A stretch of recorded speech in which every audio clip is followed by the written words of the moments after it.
د لوی سپېڅلي څښتن تعالی په سپېڅلي نامه چې ډېر مهربان او رحم کوونکی دی. ملګرو، نن در سره په دو موضوعګانو باندې به خبرې کوم. یوه موضوع نن د افغانستان کې په کابل کې د بم چاودنه ده، او دویم هم کلتور او ژبه چې عمران خان خپله دا خبره کړې وه چې د انګریزي ژبې منګه کلتور بدل کړی دی او منګه ذهني غلامان یو. نو لومړی به په کابل دغه نن چې په کابل کې دا کومه چاودنه شوې ده په دې به خبرې کوو. ملګرو، دغه چاودنه ما لږ مخکې په سینن کې هم د هغې په اړه باندې واورېدل. چاودنه یو ځانمرګي برید ده، ځانمرګي برید و. نو دا ځانمرګي برید د چا په واسطه وشو په دې خبر نه وو، خو هغه ویله چې دا د طالبانو د بې پوستۍ څخه دغه ځانمرګي راتېر شو او بیا دغه برید یې وکړو. نو دغه برید چې دی په دې کې ډېر افغانان هم شهیدان شولو. نو الله دې هغوی ته جنتونه ورکړي. د لسیزو کلونو راهیسې زمونږ افغانان شهیدان کیږي، خو موږ تر اوسه پورې خپل دښمن ونه پېژندو، او یو ګوند یا یوه ډلګۍ چې په حکومت کې راشي حتما یې په خلاف کې یوه بله ډلګۍ ورته جوړوي او هغه ورسره په جګړه باندې پیل کوي. که موږ وګورو اوس خو د طالبانو حکومت هم دی، طالبانو حکومت راغی، هغوی په حکومت کې دي. نو اوس موږ نه پوهېږو چې دا برید، دا ځانمرګی برید دا چا وکړو. دغه دښمن هم نه دی معلوم، خو دوی فکر کوي چې دا به داعش کړی. که داعش کړی، خو داعش هم یو چاغ به پیدا کړی، یو څوک به سپورټ کوي. هسې خو داعش نه پیدا کېږي چې دغه څوک دي، دا د افغانستان دښمنان دي. او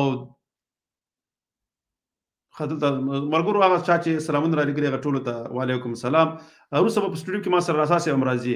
خو د دې څو لسیزو نه چې دا کوم ځانمرګي کېږي یا په افغانستان کې دا کومه جګړه روانه ده، چې د دې د پای ټکي به څه وخت راځي چې د سره د پای ټکي کېږي، او د دې لپاره باید څه وشي. خو لومړی باید موږ دا وکړو چې افغانانو کې یو سیاسي شعور بیداره کړو چې خپل هغه دښمن وپېژني او یو بل ته لاس ورکړي، خپله بې اتفاقي ورکړي، او هغه مشران چې د پردو ګټو او د پردو هیوادونو د ګټو لپاره کار کوي او زمونږ وطن کې یي، د هغې سره باید ونه درېږو، بلکې هغه خاینین هغه وپېژنو او هغې کولی شو چې هغې ته سزاګانې ورکړو. نه دا چې د هغوی سره ودرېږو او یا د یو قوم په خاطر باندې چې دا د قوم سره تړلی دی او بس دا د قوم مشر دی. په همدې کې لکه دا څه وخت نه چې امریکایان راغلي وو او د قومي مشرانو په میلیونها ډالر ګټلي دي، او د دې او د نورو افغانانو په ژوند کې ډېر توپیر و. دوی هغه څه لکه هغه کورونو هغه قصرونو کې اوسېدل، او هغه نور افغانان چې وو هغوی د ژوند سطحه ډېره ټیټه وه، ځکه چې دوی کوم مال چې د افغانستان د پرمختګ آبادۍ دپاره به راتلو، کوم ډالر چې به راتله هغه به ټول د خپلو جیبونو کې اچول او صرف په خپل ځانونو باندې به مصرفول، او ځانونه یې دومره قوي کړي وو چې دغه دومره د کبر سره به یې ژوند تېروي چې دغه نور افغانانو ته هېڅ په نظر کې نه راتله. او د دې د ځانه خپل هر رقم د ځان دپاره د دې خاطر چې لږ محفوظه شي، نو ډېر زیات باډیګارډان او دا به ځان سره هم ساتل، او د هغوی سره به په مشترکه ډول باندې دغه خپل ژوند پر مخ باندې وړو. بیا چې کله لږه سخته راغله ټول افغانستان پرېغوښته او د هېواده بهر ته وتښتېدل. نو زه بیا وروسته تاسو سره د عمران خان یوه ویډیو هم شریک کوم، او زه بیا په ژبو باندې هم خبرې کوم. وروسته به بیا راسا صاحب راځي ما سره په سټوډیو کې، به هغه وروسته راځي. زه به اول تاسو ته د دې تاسو دا دغه شیر کوي پرې چې د کوزي پښتونخوا ځینې ملګرو سره زه نن د ژبې په اړه کې او د کلتور یا کلچر په اړه کې هم خبرې کوم چې هغه هم په دې باندې پېښ شي. دا ویډیو زه لږ نشروم، د عمران خان ویډیو ده ما پرون کړې وه، خو بیا زه غواړم نن په دې باندې لږ مفصلې خبرې وکړم. بیا که ستاسې کوم سوال و هغې ته هم جوابونه وي. تاسو دا ویډیو سره لږ وګورئ. आज से 150 साल पहले जो उसने कहा था, एक क्लास बनाना चाहते हैं हिंदुस्तान में, वो हो तो हिंदुस्तानी लेकिन वो हमारी तरह सोचे, वो बनाए उन्होंने एक खास तालीमी निजाम से। एक इंग्लिश पब्लिक स्कूल बॉय बनाया गया है, पाकिस्तानी नहीं बनाया गया। मेरे अपने कल्चर से भी दूर किया गया उस तालीम के निजाम ने, मेरे दीन से भी दूर किया गया। सबसे पहले अपना तालीम का निजाम ठीक करना चाहिए था, हमें एक सिंथेसाइज, एक सिलेबस लाना चाहिए था ताकि एक कौम बनती। जब आप किसी और कल्चर की ज़हनी गुलाम बन जाते हैं तो आप अच्छे गुलाम बन सकते हैं, आप बड़ा काम नहीं कर सकते। और ये जो ज़हनी गुलामी थी ये हमें इस इंग्लिश मीडियम एजुकेशन ने लेके आया। हमारी पार्लियामेंट के अंदर अंग्रेजी में तकरीर शुरू हो जाती है, सेनेट में अंग्रेजी में तकरीर, इसलिए नहीं कि वो क्योंकि वो उनको उर्दू नहीं आती, वो इंप्रेस करते हैं कि मैं पढ़ा लिखा हूं। ये स्टेटस सिंबल अंग्रेजी नहीं होना चाहिए। ملګرو، عمران خان خبرې وکړي چې موږ ځکه ذهني غلامان یو چې موږ په انګریزي ژبه باندې یا په انګلیسي ژبه باندې زده کړې کوو او بیا د هغوی کلچر فالو کوو یا هماغه کلچر په باندې به مسلط کیږي. دا خبرې د دې صحیح وي، خو دلته یوه خبره دا کومه دا چې خپله عمران خان په قوم باندې پښتون دی، هم د مور د طرف نه هم د پلار د طرف نه. او هغې دا یوه خبره مخکې وکړه چې هغه ځکه چې موږ دغه زده کړې چې کله په انګلیسي ژبو کې وکړو نو موږ به احساسې کمتري کې راګیر وو، هغې ته انفیریټي کمپلکس چې ورته وایي، په هغې کې به راګیر شو او بیا په خپله ژبه په خپل کلتور په دې باندې بیا موږ ته شرم راځي. نو زه دې ته دا یوه خبره ما کوله چې ځکه که دا د مور د خوا نه د پلار د خوا نه د دواړو د طرف نه دا چې دی خپله پښتون دی، خو مګر دی هم لکه زه نه پوهېږم چې ولې په خپله ژبه پښتو باندې نه پوهېږي. په دې کې یو څه خبرې دي هغه به سره زه کومه. ما دلته دې باندې یوه لیکنه کړې وه خو ډېره اوږده ده، خو زه دا یو څو ټکي تاسو ته وایم. کلتور او ژبه په دې کې د څه وایي، کلتور په ټولنیزو ټولنه کې ټولنیز سلوک او نورمونه دي. ژبپوهان کلتور د خلکو د یوې ځانګړې ډلې ځانګړتیاوې، پوهه، لباس، آرټ، موسیقي، نڅا، روایات، دارش ګاڼې، ناسته پاسته، غم خادي، خوراک څښاک، ولسي سندرې، ادبیات او ژبه د کلتور جز بولي. په عمومي ډول چې د کلتور په اړه بحث کیږي نو وایو چې ژبه کلتور او کلتور ژبه ده. او دا خبره رښتیا هم ده، ځکه چې ژبه چې ده دا کلتور خپروي، دا د کلتور د انتقال وسیله ده. نو زه تاسو یو خبره زه کوم، ځکه چې که موږ وګورو په کلتوري لحاظ باندې پښتون چې دی د پنجابي سره ډېر فرق لري. ځکه که زمونږ لکه که ادبیاتو طرف ته راشو نو پښتانه چې دي لکه دا ټپې او دغه سندریزې دغې جدا دي. موږ که لکه دا ما چې ویلی دی کې لکه کومه ګډا چې ده هغه زمونږ اتڼ دی، لکه ملي اتڼ دی، او د پنجابیانو چې دی هغه بانګړه ده. موږ شلوار خمیس اغوندو او پنجابیان چې دی هغه لنګ اغوندي. نو دې کې دغه کلچر کې ډېر زیات فرق دی. خو دا چې دغه ژبه چې په اردو ژبه ده او دا په چې په دغه باندې په دې پښتنو، سندیانو او بلوچانو باندې حاکمه شوې ده، نو د دې سره د دوی کلتور هم بدلون موندلی دی. ما مخکې په دې باندې یوه مقاله لیکلې وه، په هغه کې داسې وو چې کله چې د غوریانو، غلجیانو، غزنویانو او وروسته کې د احمدشاه ابدالي په وخت کې ډېر پښتانه کورنۍ لاړې او په پنجاب کې لکه دوی ته ډېر جاګیرونه ورکړل دا وخت پاچاهانو، او دوی هلته میش شولو. چې کله دوی هلته میش شولو د وخت په تېرېدو سره دوی په تدریجي ډول باندې خپله ژبه هېره کړه. دوی هندکي ژبې، سرایکي ژبې او اردو ژبې شولو، او ورسره خپل کوم کلتور چې و هغه لکه شلوار قمیص په لنګ باندې بدل کړو. نو هغې ته به دې په خاطر باندې به ورته خلکو سرایکي پټان یا سرایکي پټان به ورته ویلې او یا به ورته هندکي ژبې ویلې. نو دوی خپله ژبه هېره کړې وه، دې په خاطر باندې دوی ته هغه خپل کلتور او دغه ته هم ته هېر شوي لکه هغه دې سره بدل شو. او دې په ځای باندې چې د پښتنو سره ځکه چې کله ستانه ژبه هېره شي، دې په خاطر باندې چې دوی د پښتنو سره کلک ولاړ وي، دوی به د هغه ژبه چې دوی لکه سرایکي او هندکي او اردو ژبه زده کړې وه، دوی بیا د هغې سره کلک ودرېږي. نو دلته لکه اوس دا اوس ما هسې دغه نن دې په خاطر کړی و چې لکه اوس وګوره دا یو مکس کلتور دی، کلچر دی، که نه لکه پاس پټکې دی دلته او سره ټایم ده او دا دغه هم ده، دا سوټ تاسو د سوټ یو موږ ته درې شوي او دا هم ده.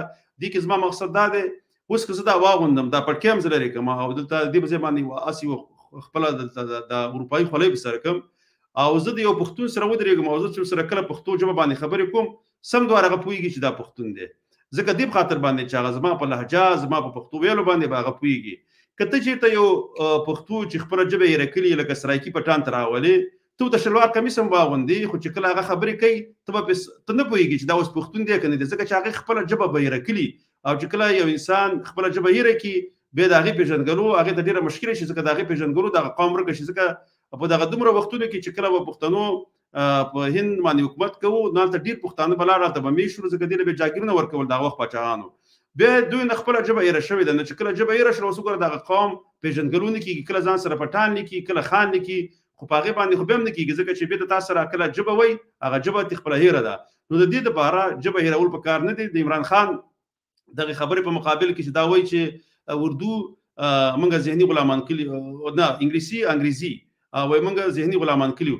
نو که چېرته ته اردو راولې خو ته به بیا هم ذهني پښتون به بیا هم ذهني غلام کړې، بلوچ به هم ذهني غلام کړې او سندھی به هم ذهني غلام کړې، ځکه چې تا خو دې ته خپله ژبه نه بیا هم دا محروم دی، ځکه دا خو بیا هم د پردۍ ژبه تا په دې باندې حاکمه کړې ده. خو ته خو دا غواړې چې د انګریزي په ځای باندې اردو راولې، ته خو دا نه غواړې چې خپله د هرې صوبې یا د ولایت ژبه هغوی ته ورکړې.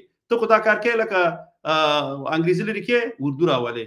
په اردو کې د چا ګټه ده؟ دې کې د پنجابي ګټه ده، ځکه د پنجابي ژبه د اردو ژبې سره ډیر زیات دغه یووالی لري. که چیرته یو سړی په اردو ژبه باندې پوه شي هغه اتومات په پنجابي باندې پیږي. که چیرته د یو پنجابي نه یو پنجابي اردو ژبه شي او هغه د کلونو دا اردو ژبه پاتې شي او په دې باندې پیړۍ تیری شي، خو دا د دې بچی په ډیر لږ وخت کې به کولی شي چې پنجابي ژبې ته واوړي، ځکه دې په خاطر چې د ژبې یووالی هلته د دوی سره په خپل منځ کې ډیر زیات یو دی. خو که چیرته د یو پښتون بچی اردو ژبه شي او په دې یوه پیړۍ ووتله، د دې ته لکه چې اوس د سرایکي پټان او د هندکیانو ته موږ یو دې ته به ډېر زیات مشکله ده چې دا بېرته خپلې ژبې ته راواوړي، ځکه چې ډېر لرېوالی لري اردو ژبه د پښتو ژبې سره. نو دې په خاطر باندې پنجابي و خیر دی، هغه ورو غواړي چې د نور قومونو خپله ژبه واخلي، هغوی پردي ژبې کې لکه څنګه چې انکین شوي سرایکین شوي اوس اردو ژبې کې. نو د دوی نه خپل پیژنګلو یا تاسو ته پہچان وي دا ورنه رور واخلي، یو به اساسي کم طریقې راګري اوس هم راګري. بل زه د کوزي پښتونخوا ورونو ته یوه خبره بله کوم، دلته چې دلته یو خو دي چې هغه خلک دي چې هغه سیاست کوي او هغه لکه پالیټیشن دي، اول ته په لوړو چوکو یا تاسو ته کرسۍ وي په هغې باندې کار کوي، نو هغه خو د پاکستان حکومت یا اسټبلیشمنټ هغې له چوکۍ ورکړي، هغه خو هلته په لوړو پوستونو باندې نو هغه قدرت کې مي په خپل کبر کې می غرور کې می او ښه ژوند ورته مهیایي. خو هغه غریب پښتانه چې په پښتونخوا کې ژوند کوي بیا همدغه سړی د پنجاب رالیږي په دې باندې حاکم کوي او د دې د تسلط لاندې بیا دغه پښتون ژوند کوي. خو دغه پښتون چې تر څو پورې هغه نه خپل حق وغواړي، ځکه دا احساس په هغې کې نشته، ځکه چې هلته تعلیم نشته دی، نو هغه چې کله پښتون بیا د پښتو خبره کوي د دې په مقابل کې ودرېږي، ځکه چې هغې له دا شعور پښتنو نه دی ورکړی. دې کې د پښتنو هم یو څه ملامت دي ځکه چې دوی سره کار نه دی کړی. نو په دې باندې به انشاءالله تعالی یو ورځ بیا هم ډېرې خبرې کوو، ځکه دا موضوع چې دا ډېره اوږده ده. بل زه کله کله وایم، ځکه ما ته پرون بیا کومنټ هم شوی، زه هم دا وایم چې اردو او هندي یوه ژبه ده، دا د هندو ژبه ده، د هندوانو ژبه ده. دې له صرف د اردو نوم ورکړی دی ځکه هغې هلته په هغه وخت کې په بر صغیر کې د دې چې دا اسلامي ژبه ده او په دې باندې پاڅونونه کول، په دې باندې هغه خلک مسلمانان راپارول، که هغه مذهبي ډلې وي او که غیر مذهبي وي، چې هغې نه داسې یو دغه جوړ کړي چې د هندوانو په ضد باندې ودرېږي او پاکستان جوړ شي. نو په دې خاطر باندې دغه د هندي او اردو ژبو صرف رسم الخط بدل دی. اردو ژبه چې دا په فارسي عربیک رسم الخط باندې لیکل کېږي، مګر هندي ژبه چې دا هغې ته دیوانګري وایي، سنسکرت په هغه رقم باندې لیکل کېږي. نوره ژبه یوه ده، په هغې کې د هندوانو د مذهبي لغاتونه ته تاسو وایي یا الفاظ په هغې کې ګډ دي په هندي ژبه کې، ځکه هغې د خپل مذهب نه راغستلي دي. او په اردو ژبه کې بیا عربي او دغه فارسي لغاتونه ګډ شوي دي. خو دا صرف ټوله دوکه ده، پښتون بلوچ او سیندي ته ورکوي چې خپله ژبه پرې حاکمه کړي. خو دا کار یې د بنګالیانو سره هم کړی، خو بنګالیانو هم د خپلې ژبې په خاطر باندې پنجابیان وشړل د خپل بنګال نه، هغه یو آزاد او خودمختار ملک شو. اوس د هغې هغه کوم دغه چې دی هغه اقتصادي د وده چې ده یا پرمختګ چې دی هغه د پنجاب نه ډېر مخکې دی، د پاکستان نه مخکې دی، هغوی ډېر پرمختللي تللي دي او ورځ تر ورځې اقتصاد ښه کېږي.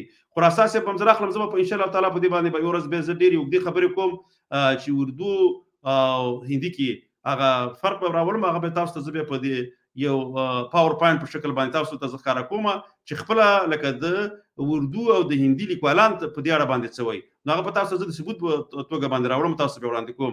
اوسه پورې زه پښتانه چې دي هغه ګلخانه دغه اوس ما ته دا وایي چې دا خو زموږ قومي ژبه دلته ډېر قومونه اوسېږي، دا قومي ژبه ده ورسته او د هر قوم دلته خپله جدا جدا ژبه ده، دا در باندې په زور حاکمه کړې ده، خپله ژبه در نه اخلي، دا در باندې حاکموي. ستا نه یو بل شی جوړوي، پاکستاني خو قوم نه دی، دا خو د یو هیواد نوم دی، دا قوم نه دی، ځکه دې ته خو قوم نه شو ویلی پاکستان، دا خو هېڅ قومیت د قوم نوم نه دی، دلته یو قوم نه اوسېږي، دا مختلف قسم قومونه هلته اوسېږي.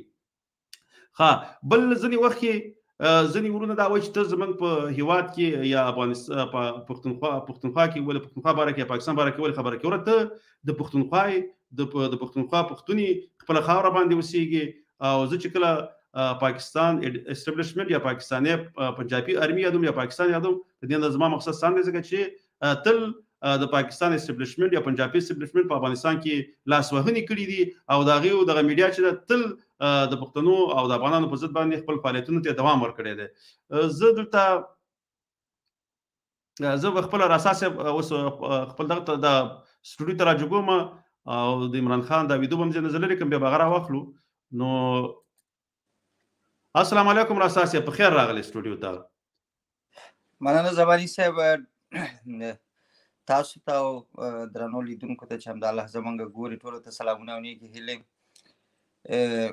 ما خو ستاسې خبرې واورېدلې زماني صاحب، ولې دغه د نن ورځې د حالات او خصوصا د کابل په میدان کې دغه برید او دغه شهیدان دغه حالت والا ډېر زیات مایوس کننده حالت دی. هغه د خبرو حوصله د سړي نه دغه کوي، نو سړی کله کله داسې مجبور شي چې هغه بعضې ترخې خبرې وکړي، بعضې حقیقتونه ووایي، ځکه چې دوستانو دغه یوه دوره نه ده په دې اخرو کلونو کې چې دا موږ یې ګورو. دغه هر دولت چې راغلی دی، په هر دولت کې موږ دغه د امین کلمه استعمال کړې ده چې الله ته سوله راولي، الله جنګ بس کې.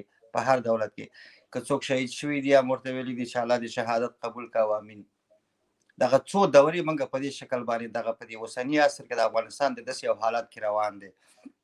نو اساسي خبره په دې کې ده چې تر څو خپل افغانان رایښ نه شي، خپل افغانان خپل ځان ونه پیژني، خپل حقوق ونه پیژني، خپل ملي ګټې ونه پیژني، خپل حدود دغه ونه پیژني، او دغسې پلاستیکي او دغسې بې ځای خلکو ورپسې لاړ نه شي، بېهوده ورپسې لاړ نه شي، په پیسو خرڅ نه شي، تر هغه پورې دا هېواد نه جوړېږي.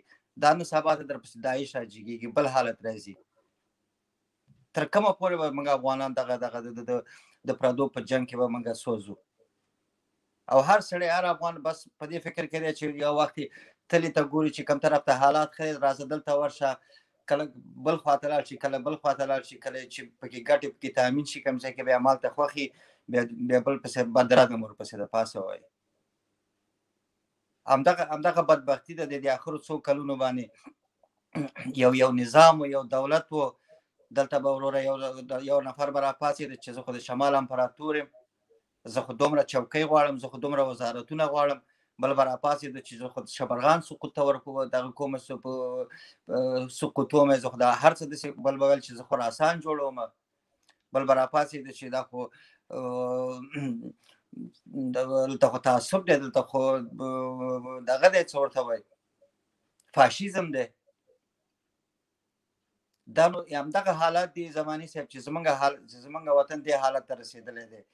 او ټول به د پیسو په سر باندې چې به پیسې ورته ورسېدلې، چې به ورته حق ورسېد، او هغه چې به یې غوښتل مجبور و. داسې یو حالت هم داسې راغلی و په دې وطن کې. دا د همدغه ظالمانو قهر دی چې د ملت مال یې وخوړو، د کلونو کلونو باندې ځانونه یې ورباندې، ښارونه یې ورباندې ځانونو ته جوړ کړل، ماڼۍ یې جوړې کړلې،